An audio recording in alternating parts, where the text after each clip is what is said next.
નમસ્કાર friends, Gujarat jobs YouTube ચેનલમાં આપનું હાર્દિક સ્વાગત છે. વિદ્યાર્થી મિત્રો, અમારી ચેનલ પર સરકારી ભરતીને લઈને તમામ અપડેટ આપવામાં આવે છે. જો તમે અમારી ચેનલ પર નવા હો અને સરકારી ભરતીને તમામ અપડેટ મેળવવા માંગતા હો તો પ્લીઝ અમારી ચેનલને સબસ્ક્રાઇબ તેમજ બાજુમાં આપેલ બેલ આઇકોન પર ક્લિક કરી દેજો, જેનાથી આપને સરકારી ભરતીની અપડેટ મળતી રહેશે. માય ડિયર ફ્રેન્ડ, આજનો ટોપિક છે નેશનલ હેલ્થ મિશન અંતર્ગત સામૂહિક આરોગ્ય કેન્દ્ર ખેડા ખાતે ભરતીની જાહેરાત કરવામાં આવેલ છે. તેના વિશે આજે આપણે સંપૂર્ણ અપડેટ મેળવવાના છે. આ એક નાનકડી અપડેટ છે. બિન અધિકારી પોલીસ જે પીએસઆઈ છે એના 13/4 રોજ જે પરીક્ષા યોજાનાર છે પેપર 1 અને પેપર 2ની, તેના કોલ લેટર આપ 5/4/2025થી ડાઉનલોડ કરી શકશો 14 કલાકે ઓજસ પર. ચાલો હવે આપણે આગળના ન્યૂઝ જોઈએ.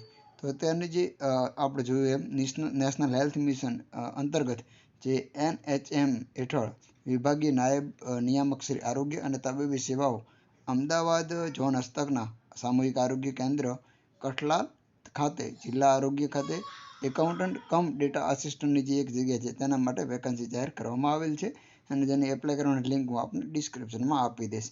એકાઉન્ટન્ટ કમ ડેટા એન્ટ્રીની જો વાત કરવામાં આવે તો શૈક્ષણિક લાયકાત આપની સ્ક્રીન પર દેખાઈ રહી છે. તે છે માન્ય યુનિવર્સિટીમાંથી વાણિજ્ય સ્નાતક એટલે કે BCom સાથે સ્નાતક અને 1 વર્ષ computer application diploma certificate course કરેલો હોવો જોઈએ. અંગ્રેજી ગુજરાતી ટાઈપિંગ આપ ડેટા એન્ટ્રી એકાઉન્ટિંગ સોફ્ટવેર વગેરેનો અનુભવ. એક જ જગ્યા છે, 20,000 પગાર છે અને મહત્તમ 40 વર્ષની વયમર્યાદા છે. અન્ય સૂચનાઓ પણ આપની સ્ક્રીન પર જે ડિસ્પ્લે થઈ રહી છે તે છે.